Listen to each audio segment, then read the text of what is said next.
एक बार की बात है, दिल्ली शहर में एक पुराना हवेली था जो काफी डरावनी और अनुसंधान के लिए मशहूर था। ये हवेली अपनी अजनबी और चौंकाने वाली कहानियों के लिए जानी जाती थी। हवेली के एक कमरे में एक जवान कपल रहता था जो शहर के शोर शराबे से दूर रहने के लिए वहां आया था। जब वे पहली बार हवेली में आए तो वे बस एक रात के लिए ठहरने का सोच रहे थे। रात के वक्त जब वे सोने के लिए तैयार हो रहे थे, वे एक अजीब आवाज सुनने लगे। धीरे धीरे वह आवाज ताजगी के साथ और बढ़ गई। वे दोनों डर के मारे हिल गए।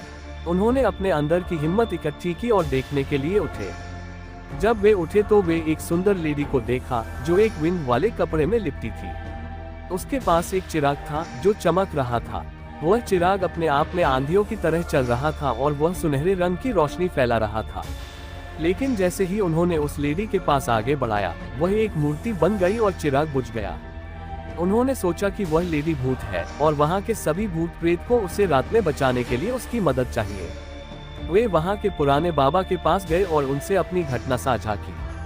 बाबा ने उन्हें बताया कि वह लेडी भूत नहीं थी, बल्कि वह एक भोले भाले भूत थी जो अपने पुराने घर की यादों में खो गई थी। वह चिराग उसका अंधकार में आश्रय था और वह सभी अपने गुजरे हुए समय की यादों को देखने के लिए वहां बना रही थी। उसने कहा कि वे उसे निकाल सकते हैं जब तक वे उसे घर के रूप में वापस ले जाने के लिए अपने पुराने घर में ले चलेंगे। जब वे लेडी को अपने पुराने घर में ले गए तो चिराग पुनः जल उठा और वह सुंदर लेडी एक बार फिर से वापस आ गई। उसके बाद से वह हवेली सुरक्षित हो गई और किसी को उसे डराने की बात कही नहीं गई। ये घटना एक गांव में एक गंभीर और भयानक भूतिया मंदिर था। यह मंदिर एक जंगल के घाटी में स्थित था और उसकी वातावरण विचित्रता से भरी हुई थी। बहुत से लोगों ने इस मंदिर में विचित्र और डरावने घटनाओं की शिकायत की थी। एक बार एक आदमी ने इस मंदिर को खोलने का निर्णय लिया। उसने सोचा कि यह एकमात्र अवसर हो सकता है जब उसे भूतों और अजीब घटनाओं की सत्यता को जांचने का मौका मिलेगा। वह एक ग्रुप लोगों को संगठित करके मंदिर की यात्रा के लिए निकला। जब वे मंदिर पहुंचे तो उन्हें एक अजीब गंध की ओर खींच कर लिया गया। वे सभी मंदिर में घुसे और उन्होंने विचित्र स्वरों और आकर्षक मूर्तियों को देखा। थोड़ी देर बाद उन्हें एक अचानक हलचल का एहसास हुआ। एक साया उनके पास से गुजर रहा था और ताजगी के साथ बढ़ रहा था। एक औरत ने उन्हें पकड़ा और उन्हें एक कमरे में ले गई जहां वे एक बड़े और पुराने दरवाजे के सामने खड़े हुए। वे दरवाजे को खोलने का प्रयास करने लगे, लेकिन वह जिद्दी रूप से खुलने से इनकार कर रहा था। तभी एक मूर्ति अचानक जीवित हो गई और भयानक शोर मचाते हुए दरवाजे को खोल दिया। जब वे दरवाजे के अंदर जा चुके थे, उन्हें एक महिला की संकटग्रस्त आवाज सुनाई दी। वे उसे ढूंढने के लिए घर के भीतर दौड़े और उन्होंने उसे एक कमरे में पाया जो कमरे के एक कोने में छिपा था।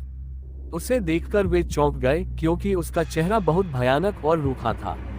उसने कहा कि वह एक जिन है जो इस मंदिर में बंद है और जो भी यहाँ आता है उसे वह अपने वश में कर लेता है। वे सब लोग भयभीत हो गए और तुरंत मंदिर से बाहर निकल आए।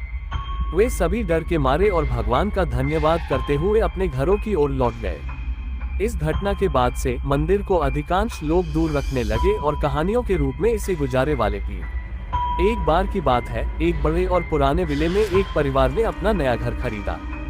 इस विले में काफी समय से कोई नहीं रहा था और उसके चारों ओर कहानियां घूम रही थी। लोग इस विले को हॉन्टेड भूतों का घर मानते थे। पहली रात परिवार ने नए घर में ठहरा लिया। सबकी नींद आ गई, लेकिन आधी रात को एक विचित्र और भयानक आवाज ने सभी को जगा दिया। यह आवाज उनके सोने के कमरे से आ रही थी। जैसे ही उन्होंने दरवाजा खोला, वे एक पुरानी और भयानक महिला को देखा जो बालों में चटपटा रही थी। उसकी आंखें लाल थीं और वह रो रही थी। परिवार के सदस्य बहुत डर गए और वे उस महिला के पास नहीं जा सके। वे रात भर चिल्लाते रहे और भगवान से बचाव की पुकार करते रहे। सुबह होते ही वे एक बाबा के पास गए जो वहां के प्रसिद्ध आध्यात्मिक गुरु थे। बाबा ने उन्हें संबोधित किया और उन्हें समझाया कि वह महिला भूत नहीं है, बल्कि एक पुरानी आत्मा है जो अपने गुजरे हुए समय की यादों में खो गई है। बाबा ने कहा कि यदि वे उस महिला के पास जाकर उसे सम्मान और शांति देंगे तो वह उसे छोड़ देगी और वह घर शांतिपूर्ण हो जाएगा। परिवार ने इस सलाह का पालन किया और वे सभी मिलकर उस महिला के पास गए। उन्होंने उसे सम्मान दिया, उसे आशीर्वाद दिया और शांति की कामना की। तभी वह महिला ठहराव दिखाते हुए गायब हो गई और उस विले की वातावरण में शांति छाई। अब वह घर और उसका परिवार खुशहाली से रह रहा है और उस भयानक महिला की कहानी उस विले में आज भी सुनाई देती है।